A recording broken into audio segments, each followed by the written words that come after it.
Recognition of your customers with helpful service will create loyalty and enthusiastic shoppers. Show them you really care and they'll have no reason to go anywhere else. It's very complicated in finding the customer. And then once you've decided that you found them, and you know who they are, and you know that what you have to sell is something that they want, now you have to go and do the ad. And we follow the AIDA formula.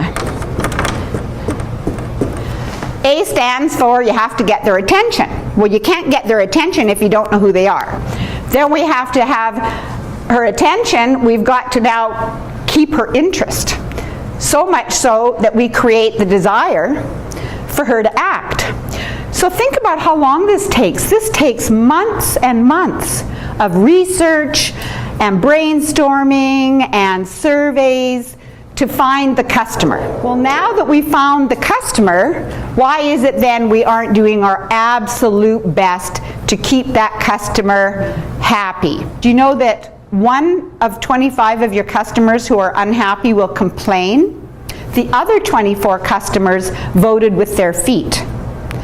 And 80% of the time, it was because of attitude, either your attitude or your employee's attitude, and not because of price.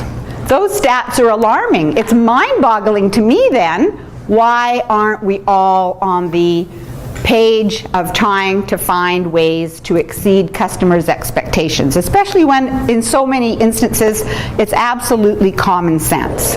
It's a several part situation with customers. You have to find them, identify them, service them, retain them.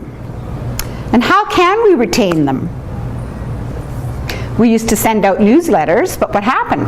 The newsletters ended up getting littered with ads.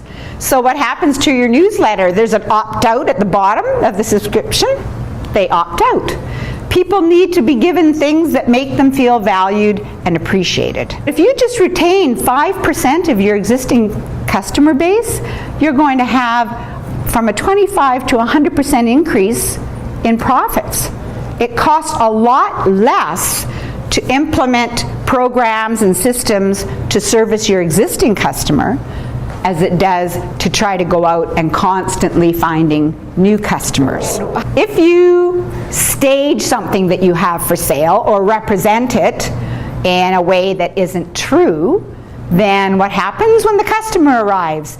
They see that this isn't what they thought they were buying, this isn't what they thought they were getting, and they're disgruntled right off the get-go. And this is what? It's disrespectful. It's almost fraudulent.